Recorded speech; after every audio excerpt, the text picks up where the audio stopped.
Selamat datang di acara Kabar Anda Bareng.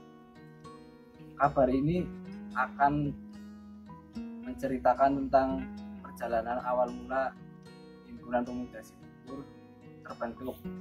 Nah, untuk itu saya sudah mendatangkan narasumber yang memang pada waktu itu sudah menjadi pengurus pertama HPS. Beliau bernama Pak Hartoyo. Selamat malam, Pak. Jadi gini, Pak, ini kan acara HPS yang lewat online karena sedang pandemi ya, Pak. Iya. Jadi untuk tetap meningkatkan kreativitas, kita mencoba inovasi baru, membuat kreativitas di online. Ini salah satunya. Nah, untuk pertama pembahasan, karena ini acara organisasi, kami ingin bertanya tentang awal mulanya HPS itu seperti apa, terus juga penggeraknya siapa saja, terus apakah dari dulu namanya memang HPS atau ada nama lain, terus nanti kayak semacam kegiatan, rapat-rapat itu apa saja sih, Pak? Jadi diawali dari itu saja, Pak. Penggerak pertamanya itu siapa saja? Ya, terima kasih. Saya pun berharap sekali saya bisa diundang di sini, suatu kehormatan buat saya. Karena saya kangen akan kumpul-kumpul kepemudaan ini. Ya, matur nuwun kalau saya diberi kesempatan seperti itu untuk mengulas atau mengingat. Barangkali memori saya belum loading ya. Ya, bisa santai dulu lah. Iya. Nah, itu dulu kita tuh kalau sore habis maghrib masih di depan musola, kita bergerombol dengan teman-teman sudah dan kami semua juga yang akhirnya rasan-rasan adanya wadah untuk pemuda. Maka terus disambut oleh teman-teman semua dan optimis bisa didirikan pemuda sini. Makanya saya terus langsung saja saya mencoba menghubungi teman-teman, menawarkan bagaimana sih opsi mereka. Nah, karena sementara dulu di Cibubur tidak ada kepemudaan. Itu yang saya maksud. Dan yang saya ajak bicara dengan juga teman yang ya kalau saya di Cibubur semua teman baik-baik. Makanya saya terus ngobrolnya enak saja, antara lain Mas Ruki, Mas Tanto Bandeng, itu terkenal lebih Bandeng. Iya. Sama teman-teman yang lain seperti Mas Ratno, siapa saja yang ada. Nah, mulai dari situlah kita terus berusaha bikin tim kecil Seperti paguyuban gitu, Pak. tidak tim kecil yang akan membentuk kepengurusan. Jadi sebelum kita membentuk Karang Taruna atau Himpunan Pemuda Cibubur, kita bentuk tim kecil yang gedek tular, yang awal-awalnya rasan-rasan gedek tular, saya bentuk tim kecil.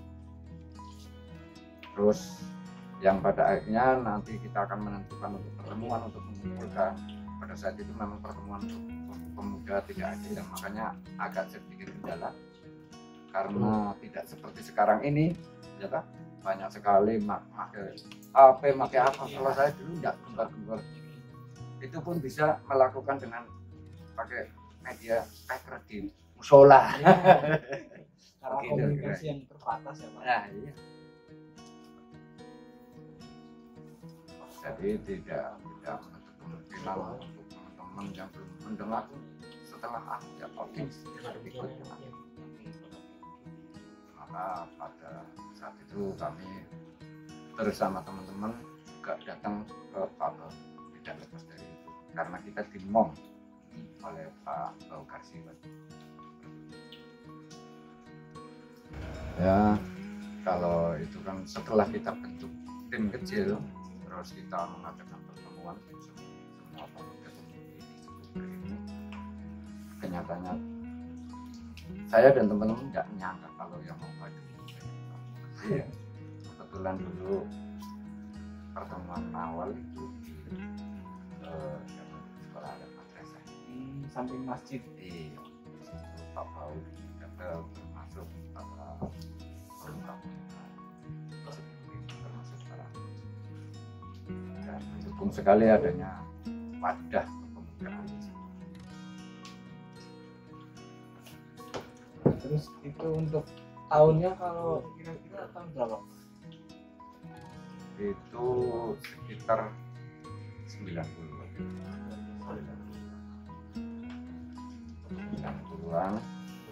oleh Pas pertama didirikan itu namanya siapa? Namanya apa? dulu masih bingung, tapi kebetulan saya itu sejak kecil berorganisasi, saya hidupnya di organisasi dari kecil, makanya dengan mudah pun saya mudah ini ada himpunan pemuda Sibukur bagaimana.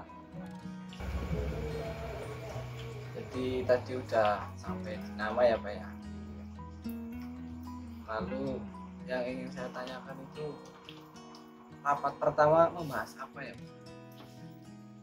Ya, rapat pertama itu yang kita bentuk dari tim kecil, dan setelah tim kecil sudah mulai membentukan kepengurusan juga itu bentuk pilihan kelamanya yang pertama.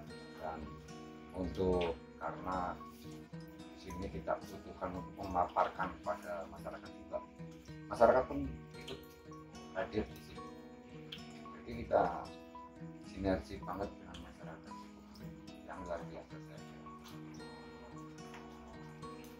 Nah kalau rapat sudah, terus kegiatan pertama yang dilakukan dalam lingkup HPS itu apa Pak? Ya, setelah pengurusan itu ada, terus rapat pengurusan, rapat kecil itu semua pengurus rapat, dan di situ pengurus pun harus mulai berkegiatan. Semua pengurus masing-masing disuruh untuk mencari teman kerja berkelompok Rekan kerja ya Pak? Jadi dalam melaksanakan kegiatan-kegiatan itu oleh teman yang di luar pengurus, tapi sebagai kelompok kecil, dan kegiatan tersebut pun yang artinya kita upayakan memang bisa dulunya seperti itu, tapi kenyataannya yang ada perkembangannya luar biasa. Terus kalau untuk masalah kendala Pak, kendala pada saat Bapak mulai berkegiatan itu yang dirasakan kendala yang pertama apa?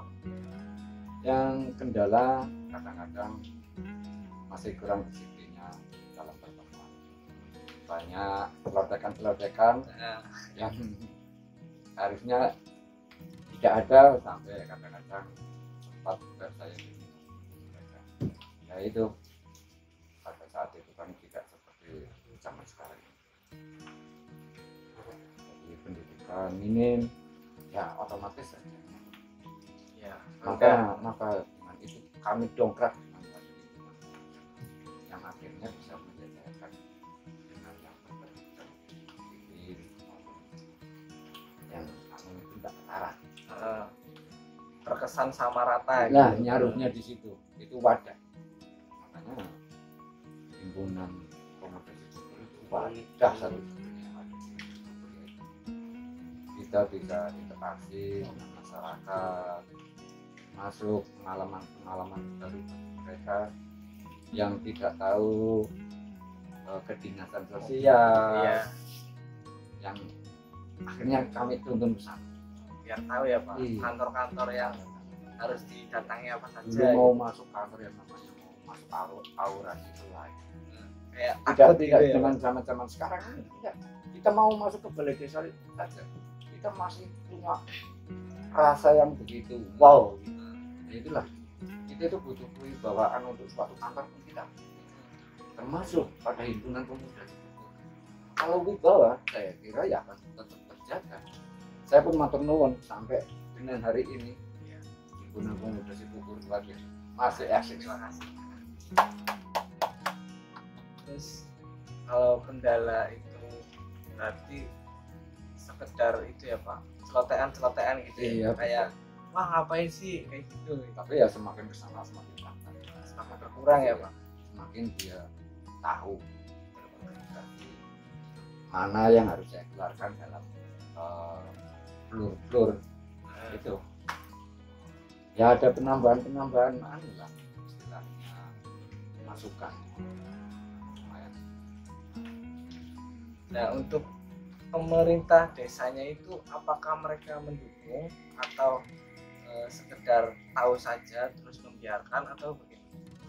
Itu saya khususnya untuk Pak Bokar itu luar biasa, karena semua kegiatan pemuda itu dia tetap ada di dalam apa baru dulu dan nasihat, termasuk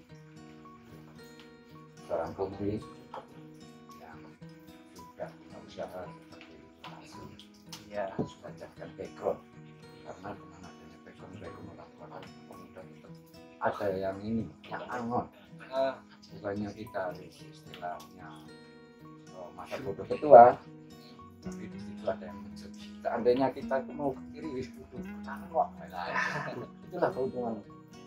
Jadi menyatukan antara pemuda dengan dan saya kira juga luar biasa. Banyak kegiatan-kegiatan positif. Terus kalau semacam kegiatan yang fokusnya pada ekonomi itu apa Pak? Kalau ada? Dulu awal-awal itu mulai berkegiatan, saya itu mencoba bagaimana biar masyarakat juga kumpul, pemuda maupun lapisan masyarakat semua bisa kumpul. Saya mencoba, bahkan pertama mungkin baru ada kali pentas seni dibuat, itu baru pertama kali, mungkin satu kota. Pertama kali Saya beranikan diri, padahal tidak ada dana.